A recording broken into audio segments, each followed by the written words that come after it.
আসসালামু আলাইকুম। আমি পপি। দীর্ঘ ২৮ বছর চলচ্চিত্রে কাজ করেছি, অনেক সুনামের সাথে, সম্মানের সাথে। কোটি কোটি দর্শকদের ভালোবাসা পেয়েছি, ইন্ডাস্ট্রির মানুষের ভালোবাসা পেয়েছি। কিন্তু এই মুহূর্তে আমি ক্যামেরার সামনে কথা বলছি একজন ব্যর্থ মানুষ হিসাবে। ব্যর্থ মানুষ বলছি এই কারণে, সবার মন জয় করতে পারলেও দীর্ঘ ২৮ বছর আমি যাদের জন্য কাজ করেছি, যাদেরকে এই হাতে লালন পালন করেছি, তাদের কাছে আমি অযোগ্য একজন মানুষ। তাদের মন মতো চলতে পারিনি, তাদের মনের মতো করে নিয়ন্ত্রিত হতে পারিনি। হয়েছি, একসময় হয়েছি, কিন্তু এখন হতে পারি না। তার করে বলেছি আমি একজন ব্যর্থ মানুষ। একটা মানুষ তো সবসময় সবার কাছে ভালো হতে পারে না, সব সময়ের জন্য ভালো হতে পারে না। আমি যখন ইনকাম করেছি, দু হাতে দিতে পেরেছি, লুটাতে পেরেছি, তখন আমি আমার পরিবারের কাছে অনেক প্রিয় একজন মানুষ ছিলাম। এখন দিতে পারি না, হয়তো তাদের প্রয়োজন অনুযায়ী, যার কারণে আমি এখন তাদের কাছে গলার কাটা, শত্রু এবং অপছন্দের একজন মানুষ। দীর্ঘ ২ দিন যাবৎ আমি আসলে দেখলাম যে আমার পরিবার কতটা নিচে নামতে পারে, কতটা হীন পরিচয় দিতে পারে, কত হিংস্র ব্যবহার করতে পারে, কত নোংরা শব্দ ইউজ করতে পারে। সাথে আমার মিডিয়া, তারাও আমার একসময় চলার পথের সঙ্গী হিসাবে কাজ করেছে। মিডিয়ার কাছ থেকে সবসময় আমি সহযোগিতা পেয়েছি, ভালোবাসা পেয়েছি, সাপোর্ট পেয়েছি। কিন্তু আমার পরিবারের কয়েকটা মানুষের মিথ্যা কিছু কথাবার্তা, মিথ্যা অভিনয়, মিথ্যা নাটক, মিথ্যা অভিযোগ বলার সাথে সাথে যে মানুষগুলো আমাকে সব থেকে বেশি চেনার কথা, জানার কথা, সাপোর্ট করার কথা, সেই মানুষগুলো ওই মানুষগুলো আমার পরিবারের মানুষগুলোর কথা অনুযায়ী আমাকে ভুলভাবে আমার দর্শকদের কাছে বলেন, বাংলাদেশের মানুষের কাছে খুব বাজেভাবে উপস্থাপন করেছে। তো এর থেকে দুঃখজনক আর কিছুই হতে পারে না। যাদের জন্য কাজ করেছে আজকে তারা কেউই আমার না। এই জন্য হয়তো আল্লাহ বলে, যার যার জীবন হিজ হিজ হুজ হুজ, কিয়ামতের মাথায় কেউ কাকে চিনবে না। তো একটা মেন পয়েন্টে আসি। আজকে যে অভিযোগগুলো আমার মা আর বোন করছে, খুব স্ট্রংলি আমি প্রতিবাদ করলাম। এর পুরোটাই মিথ্যে, বানোয়াট, এবং তাদের স্বার্থ উদ্ধার হয়নি বলে আজকে সত্য একটা জিনিসকে অসত্য বলে প্রমাণিত করার চেষ্টা করছে। আমি একজন শিল্পী মানুষ, আমি কি ভূমিদস্যু? আজকে যাদেরকে আমি এই 2 হাতে ছোটবেলার থেকে লালন পালন করেছি, যাদেরকে আমি মানুষ করেছি, আমার জীবনের অনেকগুলো সময়, সুন্দর একটা সময়, প্রতিটা মানুষের একটা সুন্দর সময় থাকে নিজের জীবন উপভোগ করার সময়। সেই সময়টা আমি তাদের জন্য ব্যয় করেছি, তাদের পিছনে ব্যয় করেছি, তাদেরকে মানুষ করার জন্য। কারণ আমার বাবা মায়ের সন্তান আমার সন্তান না, কিন্তু তারা কিন্তু আমার দায়িত্ব না। তারপরেও আমি আমার ভাই বোনদেরকে নিজের সন্তান হিসেবে লালন পালন করেছি, দায়িত্ব পালন করেছি। নিজের ভবিষ্যৎ, নিজের ভালো লাগা, মন্দ লাগা অনেক কিছুই বাদ দিয়ে দিয়েছি শুধু আমার ভাই বোনদেরকে মানুষ করার জন্য। কিন্তু এখন এসে দেখলাম মানুষ তো হয়নি, হিংস্র কিছু পশুও বলবো না, পশুরা তো আসলে খুব কৃতজ্ঞতা থাকে পশুদের মধ্যে, কিন্তু এদের মধ্যে সেই কৃতজ্ঞতা বোধটুকুও নেই।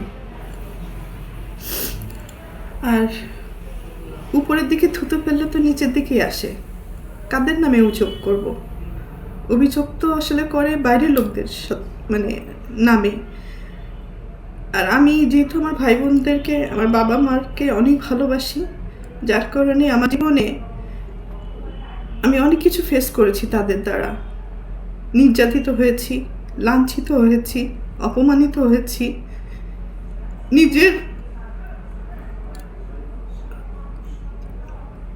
এত বছর যে আমি ইন্ডাস্ট্রিতে ইনকাম করেছি, তারা আমার সাথে বেইমানি করেছে। আমার সমস্ত অর্থ আমার কাছ থেকে নিয়ে নিয়েছে। আমার টাকা দিয়ে কেনা সয় সম্পত্তি কোনো কিছুই আমার নামে ছিল না, আমার প্রত্যেকটা ভাই বোনের নামে ছিল। আমার অ্যাকাউন্টগুলো শূন্য ছিল এবং আমার গাড়ি, শুধু আমার দেহটা ছাড়া আমার কোনো কিছুই আমার ছিল না, সব কিছুই তাদের আন্ডারে ছিল। আমিও তাদের আন্ডারে ছিলাম। তো একটা পর্যায়ে এসে মানুষের জীবনে বেঁচে থাকার জন্য কিছু না কিছু প্রয়োজন হয়। তো বেঁচে থাকার মতো শুধু আমার জানটা ছিল হয়তো। তো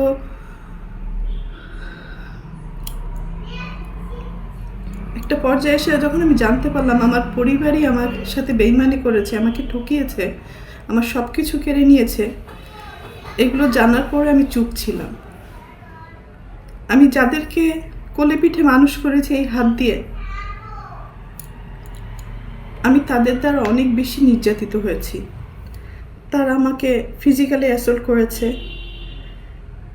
আমার টাকা চুরি করে আমাকে মারার প্ল্যান করেছে, আমাকে খুন করে ফেলার জন্য টাকা দিয়েছে খুনিকে।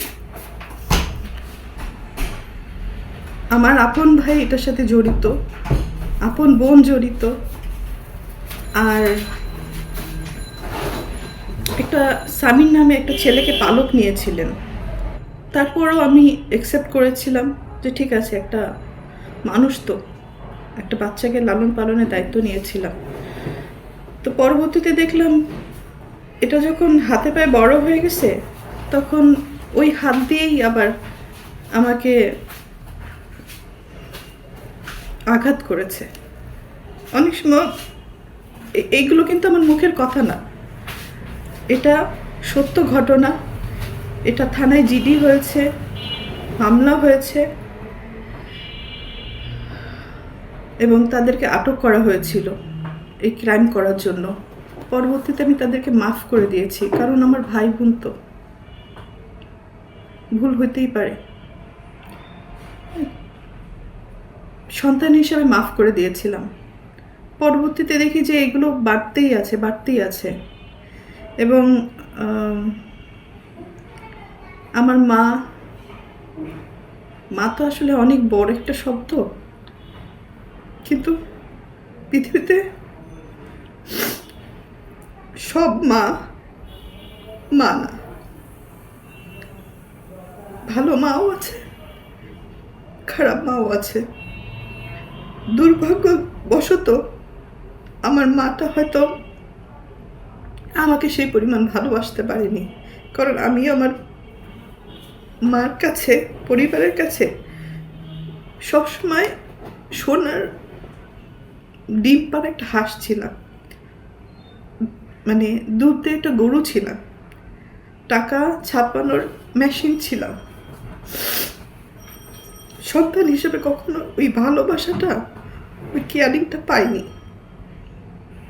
তারপরও কোনো অভিযোগ নেই, আগেও ছিল না, এখনো নেই।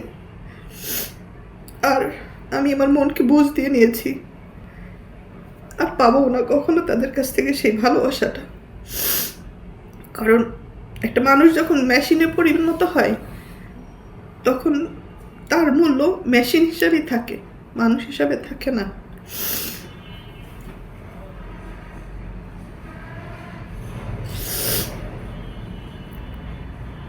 তো যাই হোক,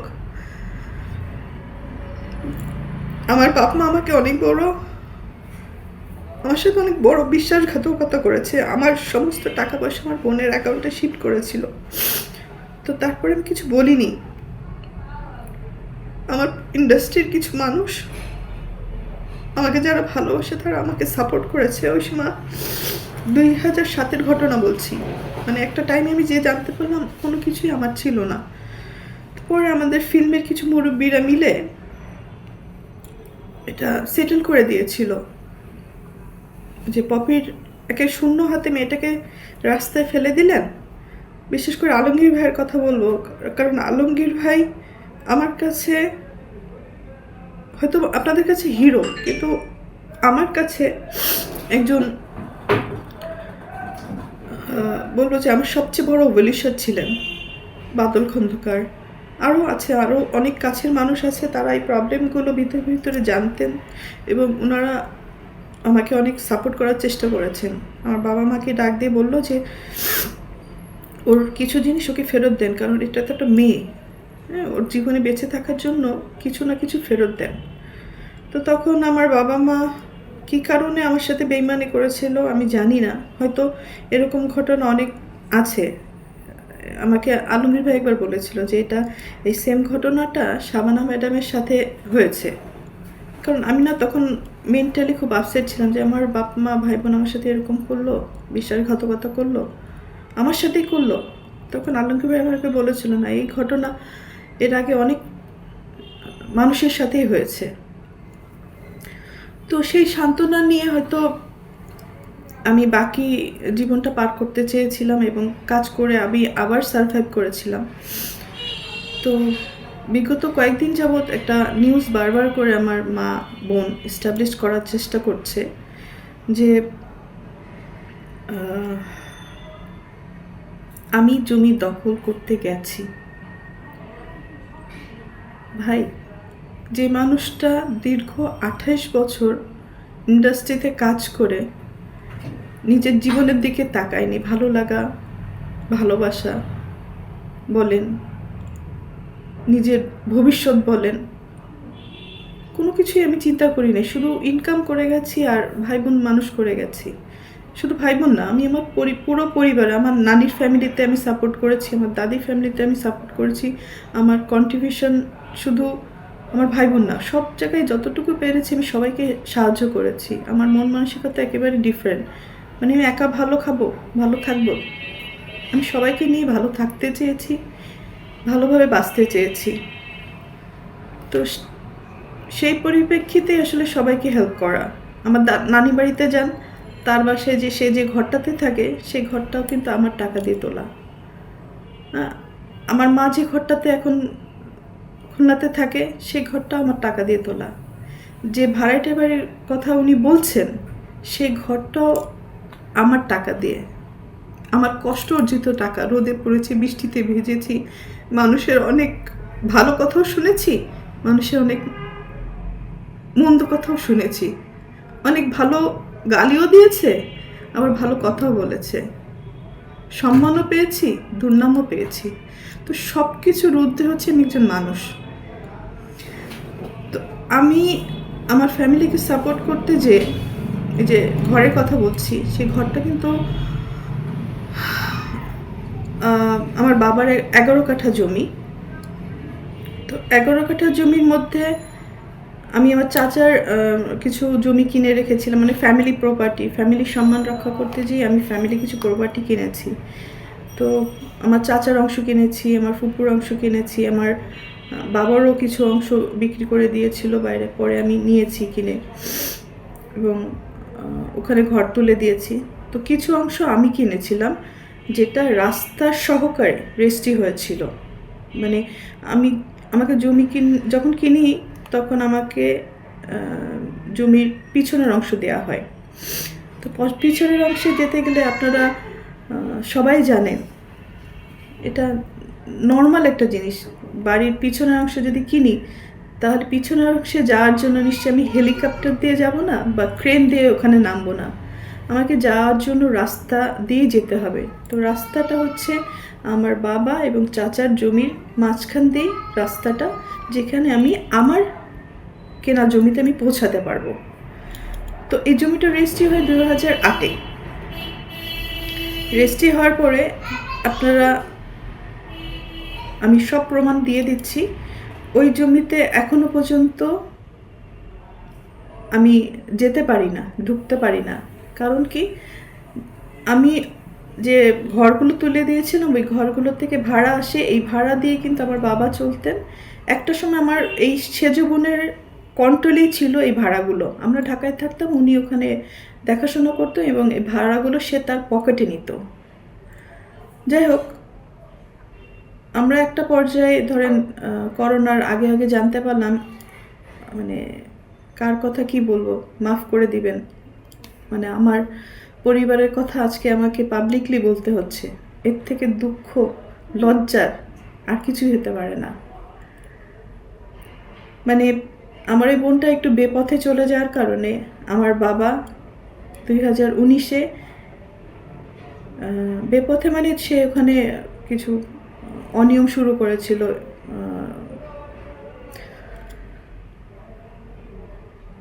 নেশা জাতীয় ব্যবসা শুরু করেছিল, জিনিসের স্মাগলিং শুরু করেছিল, সুদের ব্যবসা শুরু করেছিল। তো আমাদের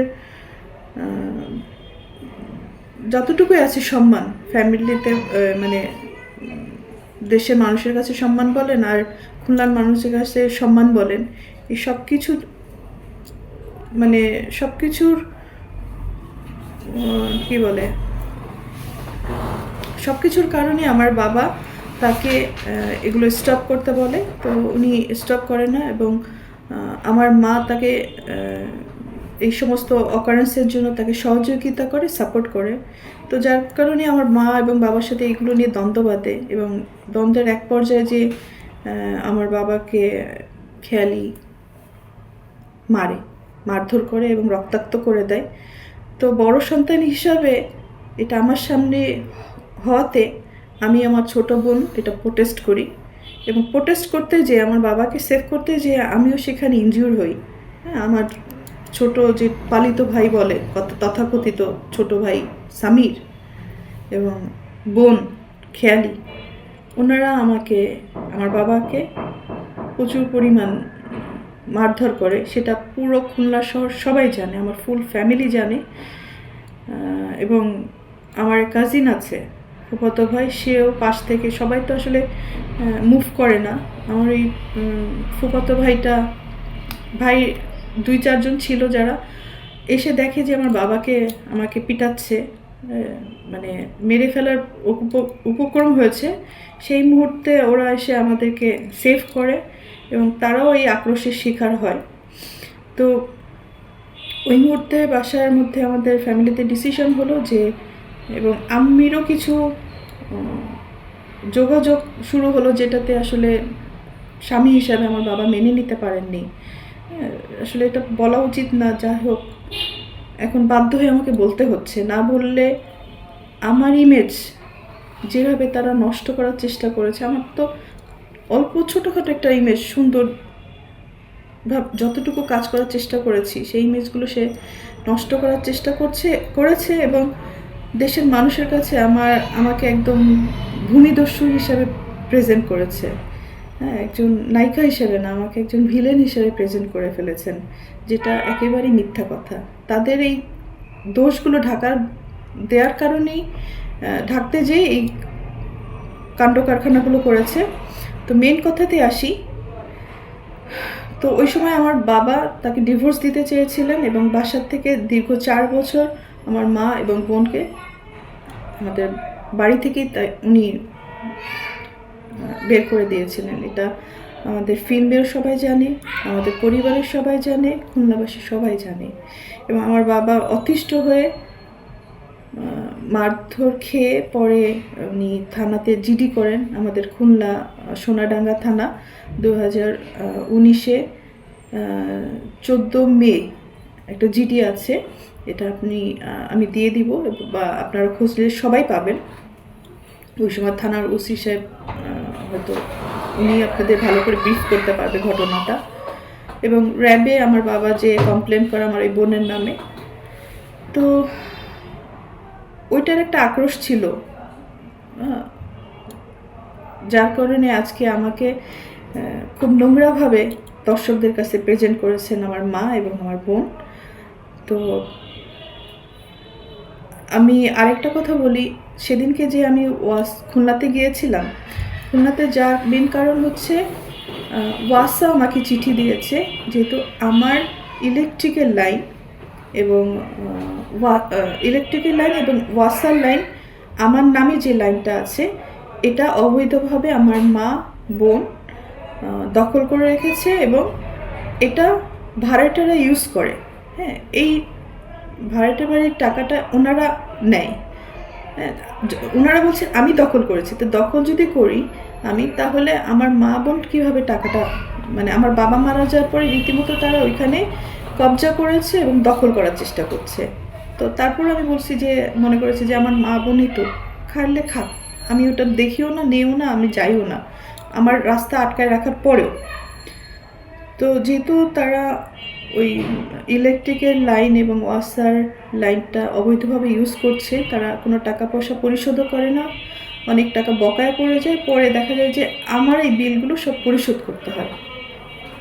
ভাই, আমি তো মানুষ, কাহাতক করব, কতক্ষণ করব, কতদিন করব? আমার নিজের জীবনের দিকেও তো তাকাতে হবে। তো যার কারণে অফিসিয়াল চিঠি পাওয়ার পরে আমি ওখানে প্রেজেন্ট হই। প্রেজেন্ট হওয়ার পরে ওয়াসার একটা শুনানি ছিল যে ওয়াসার যে লাইনটা, আমার এই লাইনটা ছিল আমার চাচির নামে, যেটা আমার বাবা ওনার ওখানে ইউজ করতেন, কিন্তু পরবর্তীতে এটা মানে এটা একটা অবৈধ লাইন বলা হয়। তো যার কারণে অনেকগুলো টাকা, আব্বু মারা যাওয়ার পর অনেকগুলো টাকা বিল বকেয়া পড়ে যায়। পরে ওটা আমার বোন দিতে অস্বীকার করার পরে আমি ওই বিলগুলো পরিশোধ করি এবং আমার চাচিকে বলি যে উনি এই লাইনটা কি করবেন। তখন বললো যে পপিতালি, তুমি টাকা পরিশোধ করছো, তুমি এই লাইনটা তোমার নামে নিয়ে নাও। তো আমি তখন বললাম যে ঠিক আছে, আমাকে দিয়ে দেন। ওয়াসা এটা ইনকোয়ারি করে অফিসিয়াল লিগ্যাল কাগজপত্র প্রসিডিউর করার পরে আমাকে পারমিশন দিয়েছে। তখন ওয়াসা আমাকে চিঠি দিল যে আপনি আসেন অন দ্য স্পটে, এটা আমরা ইনকোয়ারি করব। তো ওই কারণে কিন্তু আমার ওখানে যাওয়া। এই রাস্তাটা আমাকে না দেওয়ার কারণে, না দেওয়ার জন্য ওনারা এই নাটকগুলো সাজাচ্ছেন এবং নোংরা কথা বলছেন, যাতে এই রাস্তাটা না দেওয়া লাগে, মানুষকে ডাইভার্ট করছেন। এবং একটা জিনিস খুব সূক্ষ্মভাবে দেখবেন যে আমার পার্সোনাল লাইফ নিয়ে তারা বেশি খুব উৎসাহিতভাবে দর্শকদের কী জন্য বোঝানোর চেষ্টা করছেন। তো জমি দখল এক সাবজেক্ট, আমার পরিবার নিয়ে, আমাকে নিয়ে নোংরা কথা বলা, এটা আরেকটা সাবজেক্ট। মানে ওনারা কি চাচ্ছেন, কি বোঝাতে চাচ্ছেন, এটা আমি হয়তো ক্লিয়ার, কিন্তু আপনার হয়তো ক্লিয়ার না। বাট আমি এখন ক্লিয়ার করি, ওনারা অবৈধভাবে আমার লাইনটা ইউজ করতে চাচ্ছেন, যেটা আমি বিগত দিনে সারা জীবন ভর্তুকি দিয়ে গেছি, ভর্তুকি দিয়ে যাব, আমি মৃত্যুর আগ পর্যন্ত তাদের মানে কাঠপুতুল হিসাবে তাদের কাছে থেকে যাব, এটা একটা চাওয়া তাদের। তো আমি আমার জীবন বাঁচাতে দূরে থাকাটা কি আমার অপরাধ? ভালো থাকাটা কি অপরাধ? সুস্থ সুন্দর থাকাটা কি অপরাধ? যদি এটা অপরাধ হয়ে থাকে, তাহলে আমি অপরাধী, তবে ভূমিদস্যু হিসাবে আমি অপরাধী না। আমি আমার মাকে, আমি কিছু ভিডিও ক্লিপিংস দিব আপনাদেরকে, আপনারা দেখে জাজমেন্ট করবেন, এটা কি কোনো মা? এটা কি কোনো বোন? আমি নিজে অবাক হই যে আমি কাদের জন্য করেছি, কেন করেছি। এই সমস্ত কোশ্চেনের নিজের কাছে নিজে করতে করতে এখন আমি না মানে অনেক হিসাব মিলাতে পারি না, যার কারণে আমি সব কিছু থেকে দূরে চলে গেছি। আর কতদিনই বাঁচব? যে কদিন বাঁচতে চাই একটু সুন্দরভাবে বাঁচতে চাই, একটু ভালো থাকতে চাই, একটু ভালো খেতে চাই, আল্লাহ খুদার নাম করতে চাই। আমার ফ্যামিলির কারণে আমি যতটুকু কাজ করতে যেয়ে মানুষের গালি খেয়েছি, যতটুকু পাপ কামাইছি, এগুলো সব কিছু মুছে ধুয়ে আমি সুন্দরভাবে মরতে চাই। এটা যদি আমার জন্য অপরাধ হয়ে থাকে, আমি অপরাধী ভাই। আর কিছু বলার নেই আমার। আমি কাগজ, পেপারস, ডকুমেন্ট সব আমি এই লিঙ্কে হয়তো দিয়ে দেব। আমার যারা সাপোর্ট করেন, আমার ওয়েলিশ যারা আছেন, মিডিয়ার সাংবাদিক ভাই বোনেরা, তাদেরকেও বলবো যে ভাই, একটা মানুষ যদি ভালোভাবে বাঁচতে চায়, তার নামে এত নোংরা কথা লিখেন না, বলেন না। পরিবারের মানুষ তো তার স্বার্থে আমাদেরকে ইউজ করে, স্বার্থ শেষ হলে চিনে না। আপনারও অন্তত পক্ষে যারা মিডিয়াতে ভালোভাবে কাজ করে গেছে, তাদেরকে অন্তত পক্ষে সম্মানের সাথে প্রেজেন্ট করেন। বিদায়টা যেন সম্মানের হয়, এতটুকু আপনাদের কাছে চাওয়া। একজনের কথাতে বাজেভাবে একটা মানুষকে প্রেজেন্ট করেন না, অসম্মান করেন না। সুনাম কামাতে অনেক সময় লাগে, বদনাম করতে 1 সেকেন্ড লাগে। অ্যাটলিস্ট আমাকে একটু ভালো থাকতে দেন, একটু দোয়া করেন যাতে আমি ভালো থাকি। আমার মা হয়তো উনি মানসিকভাবে অসুস্থ, এতটুকুই বলবো যে আল্লাহর কাছে, যে আল্লাহ যেন ওনাকে হেদায়েত দান করেন, ওনাকে সুস্থতা দান করেন, ভালো এবং মন্দর বিচার করার তার জন্য বিবেক বুদ্ধি হয়। সন্তান সবাই সমান। যদি উনি সন্তান হিসেবে আমাকে বলে থাকেন, মেনে থাকেন, জেনে থাকেন, তাহলে সন্তান সবই সমান। আমি কিন্তু কারো জমি দখল করিনি। যে মানুষটা সারা জীবন সবাইকে দিয়ে গেছে, আমার ভাই বোনের কাছে আমার কিছু চাওয়ার নেই, কিছুই পাওয়ার নেই, শুধু একটু সম্মানের আশা করি। আপু কেমন আছেন? ভালো আছেন? ভালো থাকেন। আমিও দোয়া করি আমার ভাই বোন, আমার আত্মীয় স্বজন যেখানে যেভাবে আছেন, সবাই ভালো থাকেন, দেশবাসী ভালো থাকে। সবার জন্য ভালোবাসা, ভালো দোয়াত করি। কারোর জন্য আমি ক্ষতিকর মানুষ না। পারলে দিয়েছি, না পারলে কারো ক্ষতি কোনো দিন করি নাই। আমি আমার বাবা মার কাছ থেকে কখনো কোনো কিছু নেয়নি। 14 বছর বয়সে ইনকাম করেছি, আমি করা শুরু করেছি। আমি আমার বাবার কাছ থেকে কবে একটা ঈদের জামা নিয়েছি, পেয়েছি, আমি বলতে পারবো না। আমার মা কবে আমার মাথায় তেল দিয়েছে, দুগাল ভাত খাওয়াই দিছে, আমি বলতে পারবো না। কাজের তাগিদে অনেক কষ্ট করেছি। তো আমি যেখানে আছি অনেক ভালো আছি, সুস্থ আছি, সুন্দর আছি। ঘটে যা দীর্ঘ 28 বছরের ঘটনা, যা যা আমার সাথে হয়েছে, সেটা তো আসলে 28 মিনিট বা 1 ঘন্টাতে শেষ হবে না। অনেক কিছুই হয়েছে আমার সাথে। হয়তো আমি বোকা ছিলাম, আমাকে বোকা বানাতে খুব সহজ হয়েছে। আর আমার যখন একটু চোখ কান খুলেছে, তখনই আমি আমার পরিবারের শত্রু। হ্যাঁ, ওই যে বলে না, বিদেশে রোদে পুড়ে বৃষ্টিতে ভিজে টাকা ইনকাম করে দেশে পাঠায়, আর যারা খরচ করে তারা তো আনন্দে খরচ করে, তারা হিসাব করে খরচ করে না যে কতটুকু খরচ করছি। যতক্ষণ দিতে পারবেন পরিবারে, ততক্ষণই পরিবারের সবার কাছে প্রিয় মানুষ। যখন দিতে পারবেন না, তখন পরিবারে সব থেকে অপ্রয়োজনীয় একজন মানুষ হিসাবে গণ্যিত হয়। ওই যে বলে না, মা ওই গ্রামগঞ্জে বলে, যখন ছেলেমেয়েরা, একজন ছেলে একজন মেয়ে ইনকাম করে, তখন মা বড় মাছের মাথাটা তার পাতে দেয়। আর যখন ইনকাম করতে পারে না, পরবর্তীতে যে ইনকাম করে, সেই মাছের মাথাটা প্লেট চেঞ্জ হয়ে যায়। তো আমার বেলায় আমি অনেক কিছুই, হয়তো ফিল্মের নায়িকা, আমি অনেক কিছুই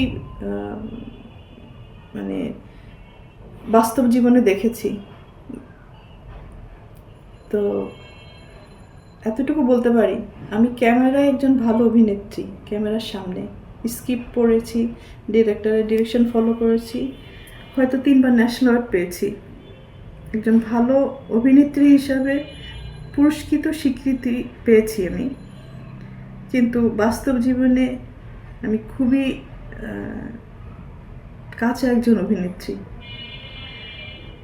মানে অভিনয়টা আমার দ্বারা হয় না। অনেক কিছু সহ্য করেছি, তো মুখ বুজে সহ্য করাটাই হয়তো আমার পরিবার আমার দুর্বলতা মনে করেছে, আমার ক্ষতি করেছে যারা যারা, তারা সবাই মনে করেছে আমি হয়তো চুপ থাকি, হজম করি, কারো ক্ষতি করি না, এটা আমার দুর্বলতা। কিন্তু মানুষের যখন দেয়ালে পিঠ ঠেকে যায়, তখন সে একটা না একটা পর্যায়ে প্রোটেস্ট করে। তো আজকে আমার এই বক্তব্যটা হচ্ছে অন্যায়ের বিরুদ্ধে প্রোটেস্ট করলাম। মা বলে যে সমস্ত কথা ইমোশনালি মানুষকে ব্ল্যাকমেলিং করে,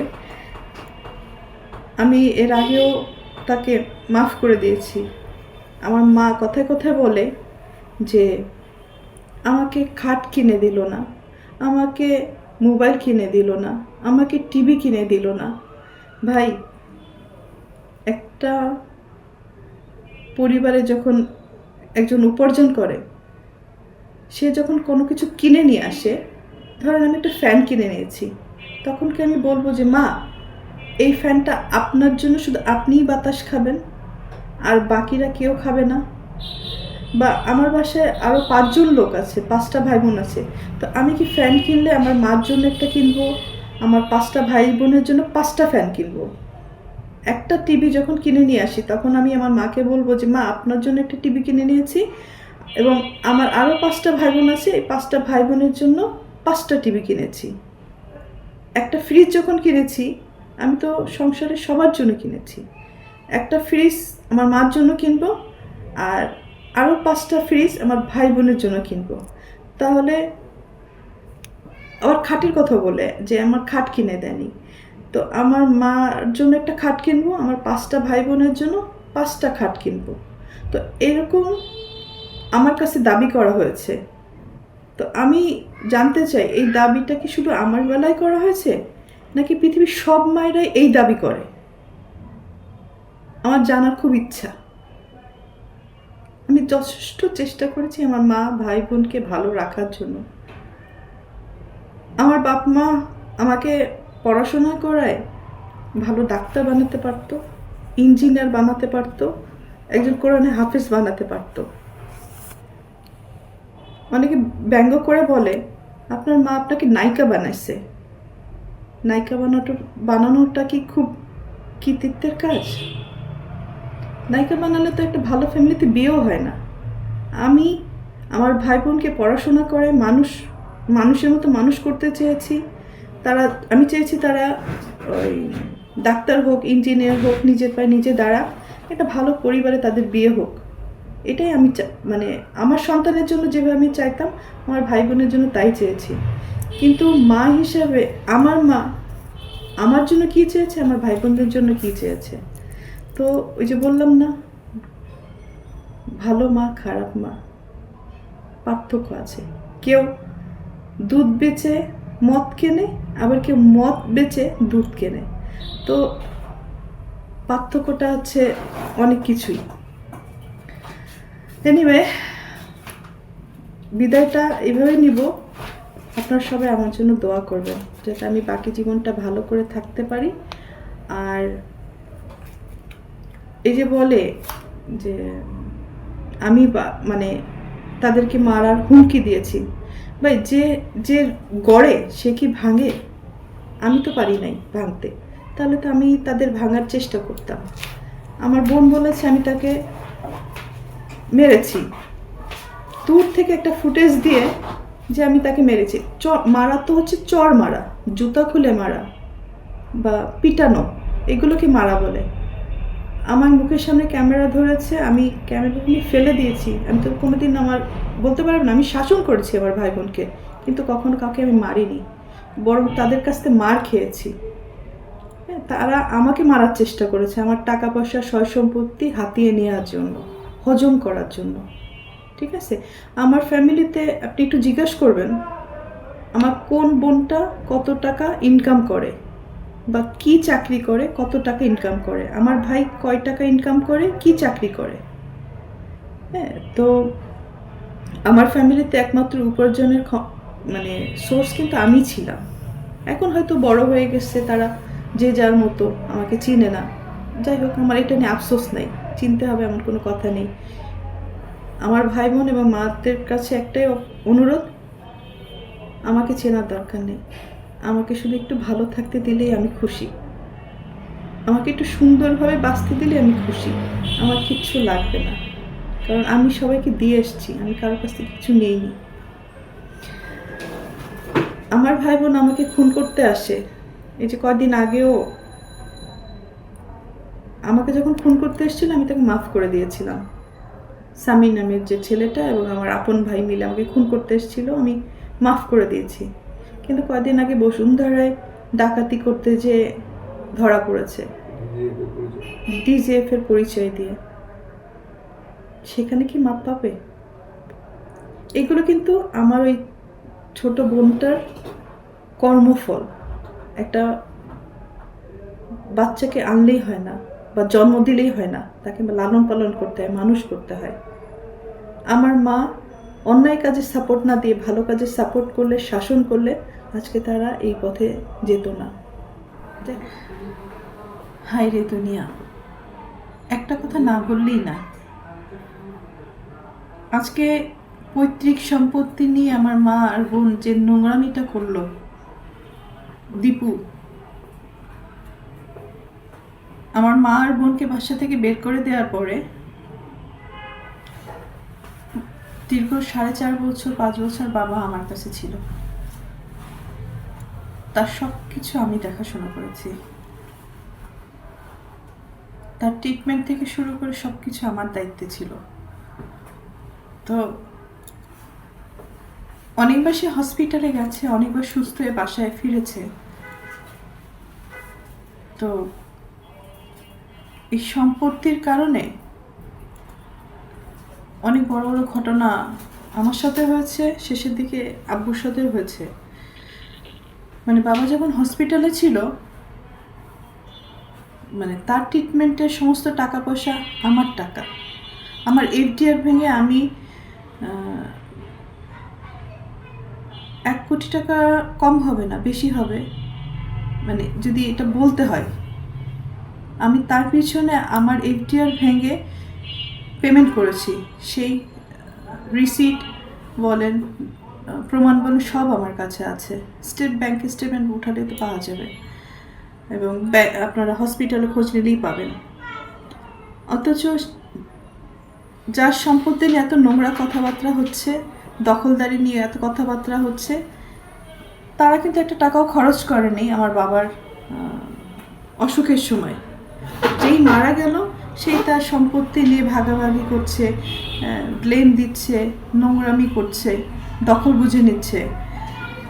আর দীপু, বাবার লাশটাও ধরতে চাও নাই।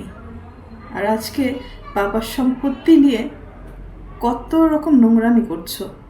কোথায় ছিল এই সমস্ত? মানে তখন একবার চিন্তা করা উচিত ছিল, যার সম্পত্তি নিয়ে তুমি লাফালাফি করছো, ভোগ দখল করার চেষ্টা করছো, সেই লোকটাকে সারা জীবন গালি দিছ, তার সাথে দুর্ব্যবহার করছো, তার চেহারাও দেখো নাই। সব প্রমাণ কিন্তু আমার কাছে আছে, এটা আমি এখন দিব তোমাকে, যেত না। যাই হোক, শেষটা এটাই বলবো, আপনারা সবাই ভালো থাকেন, আমাকেও ভালো থাকতে দেন, সম্মানের সাথে যেন আমার মৃত্যু হয়, এই কামনাটুকু করে আমি বিদায় নিই।